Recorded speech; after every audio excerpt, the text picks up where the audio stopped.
Shalom. This week's Sedra is Sedra Korach. The Rambam Maimonides addressed the widespread practice of charity in Jewish communities when he wrote about charity that we have never seen nor heard of a Jewish community that does not have a fund for charity. A pretty amazing thing.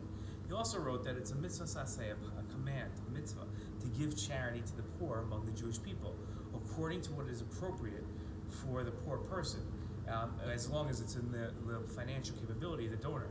As it says in the Torah, you shall certainly open your hand to him, and you shall support him, a stranger and a resident, and they shall live with you. And your brother shall live with you.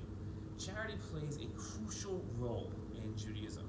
At the conclusion of this week's Torah portion, we learn about the gifts given from the Jewish people to the Cohanim and the Levim. The very end of the Torah portion instructs the Levi to take from the gifts received from the Jewish people and give it to the Cohen. Listen to these psukim. So shall you on the part set aside a gift from Hashem from all the tithes that you receive from the Israelites, and from them you shall bring a gift for Hashem to Aaron the Cohen. You shall set aside all gifts due to Hashem from everything that is donated to you, from each thing its best portion, the part thereof that is to be consecrated. Say to them further that when you have removed the best part from it, the Levium may consider it the same as the yield of the threshing floor or the vat.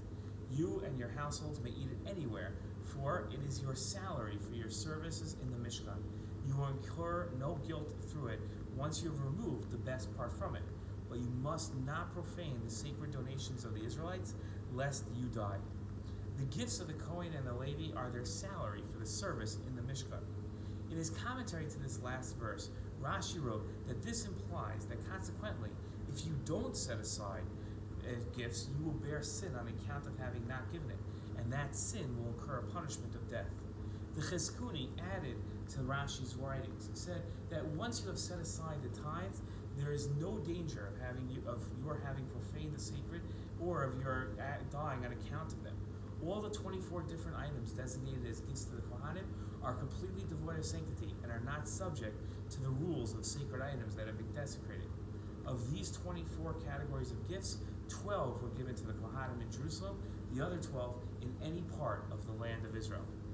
I find it curious that a gift to the Cohanim is so crucial that refusing to give the gift incurs the death penalty.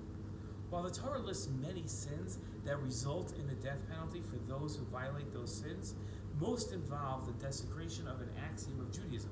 Let's give some examples. For example, violating the prohibition of worshiping idols. That goes to the heart of the fundamentals of our faith.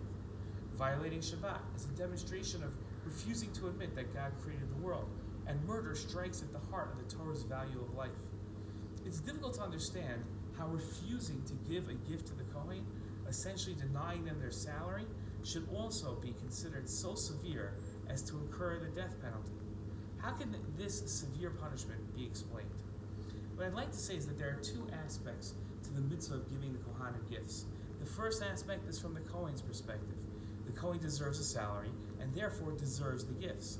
But the second aspect of gifts is the people's responsibility to give gifts because Hashem commanded them to recognize the role of Cohanim and the role that they play in their lives, and as the people who teach the people how to connect to God.